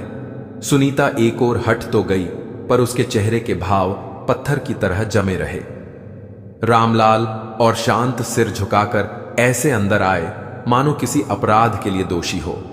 घर छोटा जरूर था मगर साफ सुथरा था, फिर भी उसके हर कोने से एक पराया एहसास टपक रहा था। सुनीता ने धीरे से दरवाजा बंद किया और झुंझलाते हुए बोली, आप इन्हें यहां ले आए, वो भी मुझसे बिना कुछ कहे? मोहन ने डरते हुए कहा, धीरे बोलो, सुन लेंगे। वो भैया भाभी ने इन्हें घर से निकाल दिया, मैं इन्हें कहां छोड़ देता? सुनीता का चेहरा तमतमा उठा। तो मैं क्या करूं? इस 2 कमरे के घर में खुद की जगह नहीं। अब यह लोग कहां रहेंगे और इनकी देखभाल कौन करेगा? मैं कोई नौकरानी नहीं हूं। उसकी यह बातें भले ही फुसफुसाहट में थीं, मगर रामलाल और शांति के कानों तक पहुंच गई और उनके दिलों में किसी जलते लोहे की तरह उतर गई। उन्हें पहले ही पल में एहसास हो गया कि वे यहां भी बोझ बनकर ही आए हैं। रात गहराई तो घर में अजीब सी चुप्पी फैल गई। सुनीता ने भोजन तो बनाया पर उसमें अपनापन नहीं था। उसने थालियां इस तरह रखीं जैसे किसी पर एहसान कर रही हो। रामलाल और शांति ने चुपचाप कुछ और निगले, मगर हर निवाला गले में अटक गया। उन्हें जो जगह सोने को दी गई वह घर की सबसे पिछली बरसाती थी, जहां पुराने सामान और टूटी वस्तुएं पड़ी थीं। वहां न हवा का कोई रास्ता था, न रोशनी का कोई झरोखा। गर्मी और घुटन से दोनों की सांसें भारी हो रही थीं। शांति पूरी रात आंसू बहाती रही और बुदबुदाई, इससे तो अच्छा था कि हम गांव में ही रहते, वहां कम से कम अपमान तो नहीं था। रामलाल ने उसकी पीठ सहलाई, मगर उसके अपने दिल में भी दर्द की लहरें उठ रही थीं। वह जानता था कि अब उनका जीवन फिर से उस कैद की तरफ लौट आया है, जहां दीवारें दिखती तो थीं मगर उनमें सांस लेने की कोई जगह नहीं थी। सच में वे अब अपनी ही औलाद के घर में कैदियों की तरह आ गए हैं। रामलाल ने उसे हिम्मत बंधाई और बोला, धीरज रखो शांति, हमारा मोहन दिल से बुरा नहीं है। वक्त थोड़ा कठिन है पर सब ठीक हो जाएगा। मगर वक्त ने जैसे उनकी सुनना ही बंद कर दिया था। दिन पर दिन हालात और भी कड़वे होते जा रहे थे। यहां उन्हें जिस भूख का सामना करना पड़ रहा था वह पेट की भूख नहीं बल्कि आत्मा की भूख थी। अपनापन, सम्मान और स्नेह की भूख जो शरीर की किसी भी तकलीफ से ज्यादा जलाने वाली थी। सुनीता अब उनसे सीधे कुछ नहीं कहती थी, पर उसके हर हाव भाव, हर नजर और हर शब्द में ऐसा विष घुला था जो आत्मसम्मान को भीतर तक झुलसा देता था। सुबह अगर रामलाल खांस पड़ते तो कमरे से सुनीता की कर्कश आवाज गूंजती। हे भगवान, अब यह रोज का संगीत भी शुरू हो गया। कोई चैन से सो भी नहीं सकता इस घर में। अगर शांति कभी मन से रसोई में जाकर बहू का हाथ बंटाना चाहती तो सुनीता ताना कसते हुए कहती, रहने दीजिए मां जी, आपसे नहीं होगा। कुछ गिरा दिया तो उल्टा काम बढ़ जाएगा। आप बस आराम कीजिए, और उसका आराम कीजिए कहना भी जैसे सीधा तीर बनकर दिल में उतर जाता था। मानो कह रही हो, आप किसी काम की नहीं है। धीरे धीरे दोनों का अस्तित्व घर में एक बोझ की तरह महसूस कराया जाने लगा। उन्हें घर की किसी भी चीज को छूने की इजाजत नहीं थी। यहां तक कि सोफे पर बैठना, टीवी देखना या यहां तक कि बरामदे में थोड़ी देर ठहरना भी जैसे किसी अपराध के समान हो गया था। उनका संसार अब उस तंग घुटन भरी अंधेरी बरसाती में सिमट गया था, जहां हवा का झोंका तक अंदर आने से डरता था।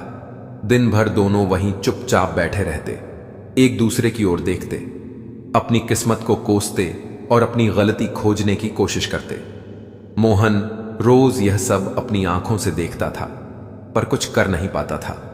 ऑफिस से लौटते वक्त वह अक्सर अपनी मां के पास जाकर धीरे से बैठ जाता, उनका हाल पूछता और कभी कभी उनकी पसंद की कोई मिठाई या फल छिपाकर ले आता, जैसे कोई गुनाह कर रहा हो।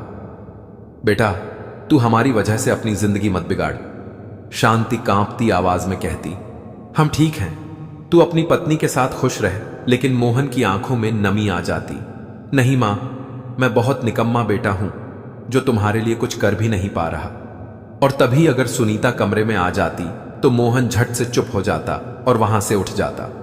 वह अपनी पत्नी के डर में इतना दब चुका था कि उसके सामने अपने ही मां बाप से दो शब्द भी नहीं बोल पाता था। रात में अक्सर उसी बात पर झगड़े शुरू हो जाते। दिन भर अपनी मां के पल्लू से क्यों चिपके रहते हो? क्या वो बच्चा है जो हर वक्त मां मां करता रहे? सुनीता गुस्से में कहती, और यह चोरी छिपे खाना देना क्या है? अगर इतना ही प्यार उमड़ रहा है तो कोई नौकर रख लो जो इनकी सेवा करे। मोहन कभी कभी धीमे स्वर में जवाब देता, वो मेरे मां बाप हैं। सुनीता कोई बोझ नहीं। तो सुनीता और भड़क उठती, बोझ नहीं, जब से यह लोग आए हैं मेरा जीना मुश्किल हो गया है। मैं अपनी मर्जी से ना कहीं जा सकती हूं ना कहीं आ सकती हूं। और यह कहते हुए उसकी आंखों में वही कठोरता झलकती थी जिससे रामलाल और शांति रोज घायल होते थे। उनके लिए यह घर अब एक नया पिंजरा बन चुका था, जिसमें सांस लेना भी सजा जैसा था, और जहां वह बस इसलिए जी रहे थे क्योंकि कहीं और जा नहीं सकती हूं। मेरे दोस्त घर आते हैं तो मुझे शर्म आती है, शांति ने कांपती आवाज में पूछा। रामलाल की आंखों में आंसू थे। उन्होंने धीमे स्वर में कहा, अब और नहीं शांति, अब यह अपमान नहीं सहा जाता। हम अपने बेटे की जिंदगी बर्बाद होते नहीं देख सकते। अगर हमारी वजह से उनके घर में झगड़े हैं तो हमें चले जाना चाहिए। शांति का दिल दहल गया। पर कहां जाएंगे हम? गांव का घर तो अब हमारे लिए पराया हो चुका है। रामलाल ने टूटी हुई आवाज में कहा, कहीं भी चले जाएंगे, किसी मंदिर में, किसी धर्मशाला में, जहां कोई ताने ना मारे, जहां कोई हमें बोझ या मेहमान ना कहे। शांति समझ गई थी कि अब इस घर में उनका रहना बेकार है। जब अपनी ही औलाद ने उन्हें ठुकरा दिया तो इस दुनिया में उनका कौन था। लेकिन इससे पहले कि वे कोई कदम उठा पाते, एक और घटना घट गई जिसने उनके दिल के बचे खुचे टुकड़े भी तोड़ दिए। सुनीता का जन्मदिन था। उसने घर में एक बड़ी पार्टी रखी। मोहन ने अपने ऑफिस के लोगों को और सुनीता ने अपनी सहेलियों को बुलाया था। सुबह से ही सुनीता का मूड चिड़चिड़ा था। वह हर छोटी बात पर झल्ला रही थी। उसने रामलाल और शांति को सख्त लहजे में कहा, देखिए, आज शाम को घर पर मेहमान आने वाले हैं। मैं नहीं चाहती कि आप दोनों अपनी बरसाती से बाहर निकलें, और हां, आपके खांसने या कराहने की आवाज भी बाहर नहीं आनी चाहिए। मेरी इज्जत का सवाल है। यह सुनते ही दोनों के शरीर जैसे सुन्न हो गए। ऐसा लगा मानो किसी ने उनके चेहरे पर कालिख पोत दी हो। शाम को घर में रोशनी, संगीत और हंसी का शोर भर गया। हर ओर खुशबूदार खाने की महक फैल रही थी, और उसी शोर शराबे के पीछे अंधेरी बरसाती में दो बूढ़े मां बाप चुपचाप बैठे अपने आंसू पी रहे थे। भूख से उनका शरीर कांप रहा था। लेकिन उस रात उनके लिए कोई थाली नहीं सजी, क्योंकि सुनीता उन्हें खाना देना ही भूल गई थी। देर रात जब मेहमान चले गए और घर में सन्नाटा लौट आया, मोहन थका हारा अपने मां बाप के कमरे में गया।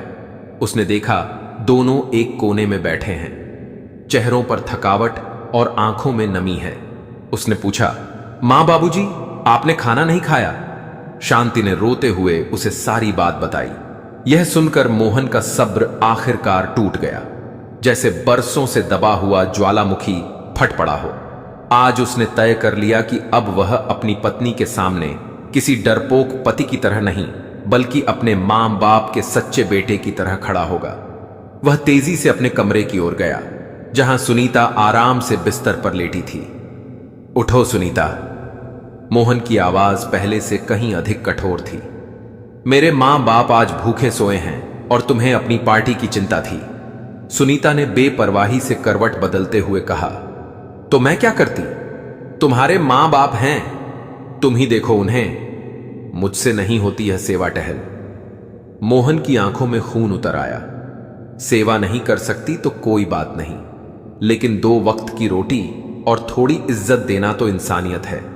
अगर तुम यह भी नहीं कर सकती तो सुन लो, इस घर में तुम्हारे लिए अब कोई जगह नहीं है। सुनीता भी अब भड़क गई। ओह, तो अब मुझे घर से निकालोगे सिर्फ इन बूढ़े मां बाप के लिए? ठीक है, मैं खुद चली जाती हूं। देखती हूं तुम इनके साथ कब तक निभा पाते हो। वह तड़पते हुए उठी और अपना बैग समेटने लगी। कमरे की दीवारों से गूंजती उसकी चीखें पूरे घर में फैल गईं, और इस पूरे दृश्य का हर शब्द, हर आवाज बरसाती के दरवाजे के पीछे खड़े रामलाल के कानों तक पहुंच रही थी। वो सब सुन रहे थे। वो चीखें, वो ताने, वो शब्द जो उनके अपने बेटे के घर को तोड़ने पर उतारू थे। उनकी आत्मा भीतर तक कांप गई। उन्हें महसूस हुआ कि सच में वह इस घर के लिए एक अभिशाप बन गए हैं। एक ऐसा बोझ जिसने अपने ही बेटे की खुशियों का गला घोंट दिया है। उन्होंने अपने मन में एक आखिरी फैसला कर लिया, सबसे कठिन और सबसे दर्दनाक फैसला। वो धीरे से बरसाती में लौटे। शांति गहरी नींद में थी। चेहरे पर सुकून का कोई नामो निशान नहीं था। रामलाल उसके सिरहाने बैठ गए। उनकी आंखों से आंसू बह निकले। कांपते हुए स्वर में बोले, मुझे माफ कर दो शांति। मैं तुम्हें वह सुख नहीं दे पाया जिसकी तुम हकदार थी, लेकिन अब तुम्हें और अपमान सहते हुए नहीं देख सकता। हम मोहन की जिंदगी को बर्बाद नहीं कर सकते। अब वक्त आ गया है कि हम इस घर को छोड़ दें हमेशा के लिए। यह कहकर उन्होंने अपनी झुर्रियों भरे हाथ से शांति के सिर पर स्नेह से हाथ फेरा। उस एक स्पर्श में उनके जीवन की सारी थकान, सारी पीड़ा समा गई। उन्होंने अपने भीतर की आखिरी उम्मीद और जीने की इच्छा दोनों को वहीं छोड़ दिया। उन्होंने सोचा कि अगर शांति जाग गई तो शायद वह उन्हें रोक लेगी, इसलिए उन्होंने उसे जगाया नहीं। रात का वह आखिरी पहर था जब सारा कस्बा नींद में डूबा था और सड़कों पर सिर्फ हवा और कुछ भटके हुए कुत्तों की आवाज गूंज रही थी। ऐसे में रामलाल और शांति अपने ही बेटे के घर से किसी चोर की तरह बाहर निकले। ना कोई शब्द, ना कोई आवाज। रामलाल के कांपते हाथों में कपड़ों की एक छोटी गठरी थी और शांति के हाथ में बस पानी की एक बोतल। उनके कदम बेहद धीमे, बेहद चुप थे, जैसे वह हवा में तैर रहे हों। जब वह दरवाजे से बाहर निकले, शांति ने एक आखिरी बार मुड़कर उस घर को देखा जहां उसका बेटा, उसकी बहू और उसका टूटा हुआ सपना सो रहा था। अगले ही पल उसकी आंखों से आंसुओं की एक लड़ी बह निकली और जमीन पर गिरकर टूटकर गिर पड़ी। वो दोनों चुपचाप उस सुनसान और धूल भरी गली में आगे बढ़ते रहे, बिना यह जाने कि उनका अगला कदम उन्हें कहां ले जाएगा। उनके पास ना कोई निश्चित मंजिल थी, ना कोई सुरक्षित रास्ता, बस चलते जाना ही उनका काम बन गया था। अपमान, लाचारी और अपने बच्चों की बनाई हुई दुनिया से दूर वे बेहद अकेले और थके हुए महसूस कर रहे थे। जैसे ही सुबह की हल्की रोशनी शहर में फैलती, सड़कों पर लोगों की आवाजें और गतिविधियां बढ़ने लगीं। दूध वाला, अखबार वाला, काम पर जाने वाले लोग और उनकी भीड़। उसी भीड़ के बीच दो बूढ़े अपने अतीत और दर्द के साथ फुटपाथ पर बैठ गए।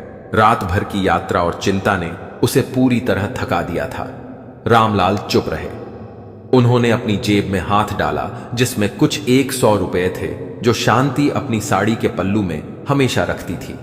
पहले कुछ खा लेते हैं, फिर सोचेंगे। उन्होंने पास ही के छोटे ढाबे से 2 कप चाय और थोड़े बिस्कुट लिए। कई दिनों बाद उन्हें किसी की घूरती नजरों या तानों के बिना कुछ खाने का मौका मिला, पर गले से एक निवाला भी ठीक से नहीं उतर रहा था। हम वापस गांव नहीं जा सकते, वहां सोहन हमें जीने नहीं देगा और गांव वालों के सवालों का क्या जवाब देंगे? शांति ने पूछा। रामलाल ने कुछ देर सोचा और कहा, थोड़ा दूर एक बड़ा शिव मंदिर है, उसके पास धर्मशाला है, शायद वहां कुछ दिन रह जाए। शांति ने धीरे से हामी भरी और दोनों फिर पैदल मंदिर की ओर चल पड़े। दोपहर तक सूरज आग उगल रहा था और मंदिर के बाहर भिखारियों और लाचार लोगों की भीड़ थी। रामलाल और शांति, जो कभी सम्मानित किसान थे, आज उसी भीड़ में अपने स्थान तलाश रहे थे। धर्मशाला के मैनेजर ने उन्हें कुछ दिनों के लिए रुकने की अनुमति तो दे दी, लेकिन साफ कर दिया कि मुफ्त खाना नहीं मिलेगा, लंगर में ही भोजन करना होगा। अब उनका कमरा छोटा, अंधेरा और सीलन भरा था। शांति ने अपनी गठरी खोली, भगवान की छोटी तस्वीर दीवार के सहारे टिका दी और वहीं जमीन पर बैठकर रोने लगी। रामलाल ने कंधे पर हाथ रखकर कहा, चुप हो जाओ शांति, भगवान ने हमें यहां पहुंचाया है, वही राह दिखाएगा। लेकिन भगवान की परीक्षा अभी खत्म नहीं हुई थी। घुटन, अपमान और पोषण की कमी ने शांति की सेहत पर असर दिखाना शुरू कर दिया। 2 दिन बाद तेज बुखार और खांसी ने उसे बेहाल कर दिया। रामलाल घबरा गए। उनके पास इतना पैसा नहीं था कि किसी बड़े डॉक्टर को दिखा सकें। धर्मशाला के पास रहने वाले एक छोटे वैद्य से जड़ी बूटियों की पुड़िया ली, पर शांति की हालत में कोई सुधार नहीं हुआ। उसकी खांसी लगातार बढ़ रही थी और सांस लेने में उसे अब काफी तकलीफ होने लगी थी। रामलाल अपनी पत्नी को इस हालत में तिल तिल मरते देख रहे थे और कुछ करने में असमर्थ थे। वह रात भर उसके पास बैठे रहते, उसके पैर सहलाते और अपनी बेबसी पर आंसू बहाते। एक शाम शांति की हालत और बिगड़ गई तो रामलाल का धीरज टूट गया। उन्होंने ठान लिया कि अब मोहन के पास जाएंगे, उसके पैरों पर गिरकर अपनी बहू से माफी मांगेंगे और पत्नी के इलाज के लिए मदद मांगेंगे। उनका स्वाभिमान पीछे छूट चुका था। अब उनकी प्राथमिकता सिर्फ पत्नी की जान थी। धर्मशाला से बाहर निकलते ही वे मोहन के घर का रास्ता पूछने लगे, लेकिन शायद भगवान को कुछ और ही मंजूर था। तभी उनकी नजर एक बड़ी गाड़ी पर पड़ी जो उनके पास आकर रुकी। शीशा नीचे उतरा और अंदर बैठे एक नौजवान ने आवाज दी, अरे रामलाल काका, आप यहां। रामलाल ने उसे तुरंत नहीं पहचाना। काका, मुझे याद नहीं। नौजवान ने कहा, मैं वर्मा जी का बेटा अशोक हूं। आपके गांव के स्कूल में पढ़ा करता था। आप मुझे गोद में खिलाते थे। रामलाल को याद आया कि यह वही बच्चा था जो पढ़ लिख कर शहर में डॉक्टर बन गया था। खुशी हुई, लेकिन अपनी दीन स्थिति में उससे मिलकर शर्मिंदगी भी महसूस हो रही थी।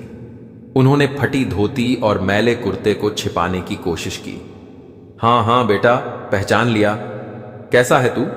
उन्होंने हगलाते हुए कहा। मैं ठीक हूं काका, लेकिन आप इस हालत में क्यों? अशोक ने गाड़ी से उतरकर उनके पैर छुए। नहीं बेटा, बस तीर्थ करने आए थे। रामलाल ने झूठ बोला, लेकिन अशोक ने एक नजर में उनकी आंखों में छिपा दर्द, कमजोरी और घबराहट पढ़ लिया। काका, मुझसे झूठ मत बोलिए। कुछ बड़ी बात जरूर है। आइए मेरी गाड़ी में। रामलाल ने मना किया, पर अशोक ने जबरदस्ती उन्हें बिठा दिया और अपने क्लिनिक ले गया। क्लिनिक बड़ा और साफ सुथरा था। अशोक ने आराम से बैठाया और पानी पिलाया। अब बताइए काका, क्या बात है? आप सोहन या मोहन के साथ क्यों नहीं हैं? अशोक के अपनत्व भरे व्यवहार ने रामलाल का बरसों का दबा हुआ दर्द बाहर ला दिया। वह फूट फूट कर रोने लगे और अपनी सारी पीड़ा, जायदाद का बंटवारा, बेटों और बहू की बेरुखी और बीमार पत्नी के साथ धर्मशाला में मजबूरी की पूरी कहानी अशोक को सुना दी।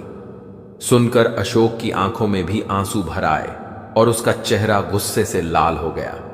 इतनी हिम्मत सोहन भैया और मोहन भैया कैसे कर सकते हैं? जिस पिता ने उन्हें सिखाया और संवारा, आज वहीं उन्हें सड़क पर मरने के लिए छोड़ दिया। मोहन ने तुरंत अपने एक कर्मचारी को धर्मशाला भेजा और शांति को एम्बुलेंस से अपने क्लिनिक में लाया। उसने शांति को प्राइवेट कमरे में भर्ती किया और उसकी पूरी देखभाल शुरू कर दी। जांच में पता चला कि शांति को निमोनिया हो गया है और अगर तुरंत इलाज नहीं मिलता तो हालत गंभीर हो सकती थी। उस रात रामलाल और शांति दोनों साफ सुथरे बिस्तर पर आराम कर रहे थे। उन्हें पौष्टिक खाना दिया गया और उनकी देखभाल के लिए नर्स रखी गई थी। लेकिन इन सब से भी अधिक महत्वपूर्ण था वह अपनापन और इज्जत, जिसके लिए वे वर्षों से तरस रहे थे। शांति बस रो रही थी और बार बार डॉक्टर अशोक को आशीर्वाद दे रही थी। अगले दिन जब शांति की हालत थोड़ी स्थिर हुई तो डॉक्टर अशोक ने रामलाल से कहा, अब आप आराम कीजिए, मैं आपके लायक बेटों से मिलकर आता हूं। अशोक सीधे मोहन के ऑफिस पहुंचा, जहां मोहन अपने काम में व्यस्त था और उसे देखकर हैरान रह गया। अशोक, तुम यहां? मोहन ने पूछा। हां मोहन भैया, मैं ही हूं। मुझे आपसे कुछ जरूरी बात करनी है। अशोक ने उसे ऑफिस के बाहर खींचा। भैया, क्या आप जानते हैं कि आपके मां बाप अभी कहां हैं? मोहन का चेहरा सफेद पड़ गया। क्यों? वह तो घर पर होंगे। नहीं, अशोक ने कहा, वे पिछले 3 दिनों से धर्मशाला में रह रहे हैं। आज सुबह मुझे आपके पिताजी चौराहे पर इस हालत में मिले कि वह अपनी बीमार पत्नी के इलाज के लिए भीख मांगने का सोच रहे थे। यह सुनकर मोहन के पैरों तले से जमीन खिसक गई। क्या? लेकिन वे घर से कब चले गए? यह सवाल आप मुझसे पूछ रहे हैं? बेटे हैं? क्या आपको यह भी नहीं पता कि आपके मां बाप जो आपकी जिम्मेदारी थे 3 दिन से घर से गायब हैं?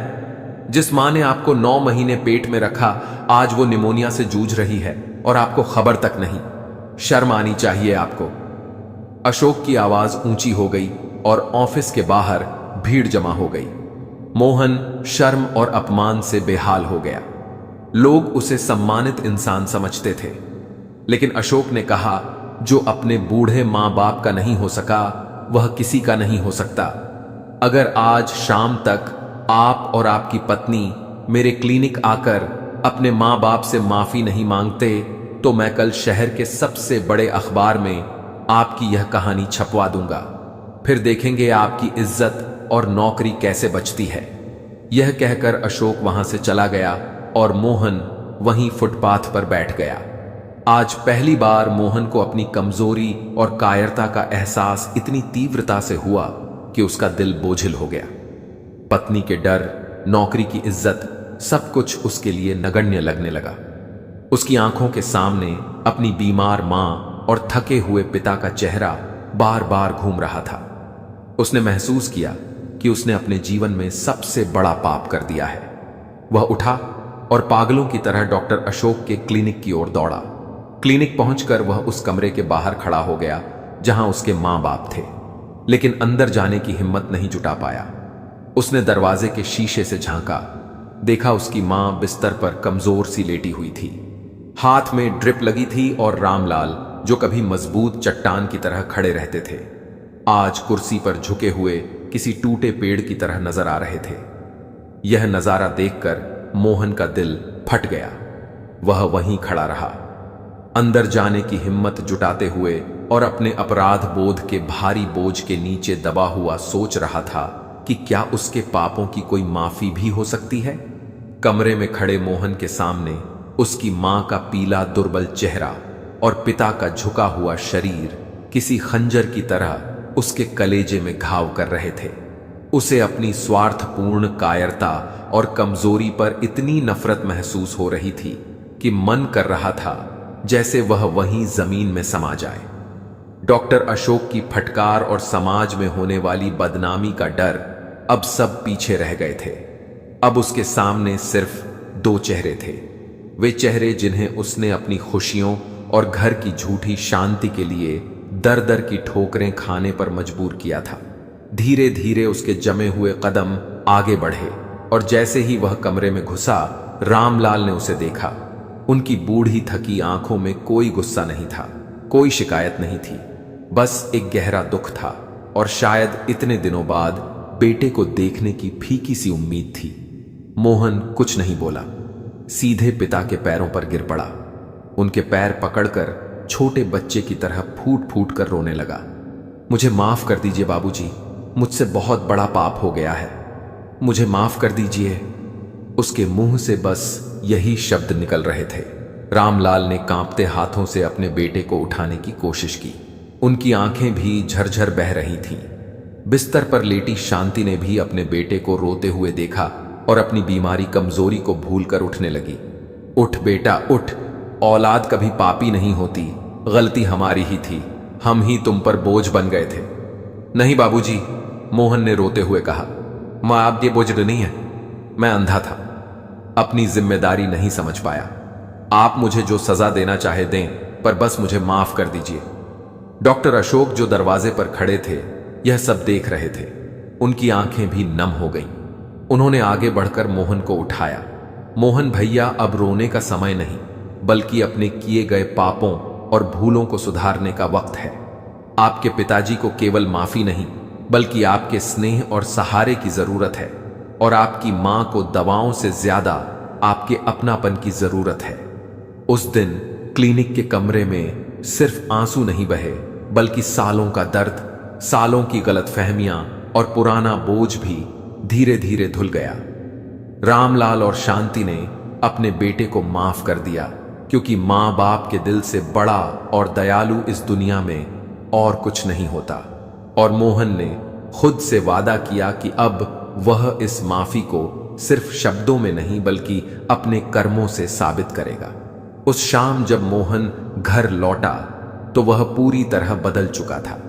उसके चेहरे पर डर और झिझक नहीं थी, बल्कि एक सशक्त और दृढ़ संकल्प झलक रहा था।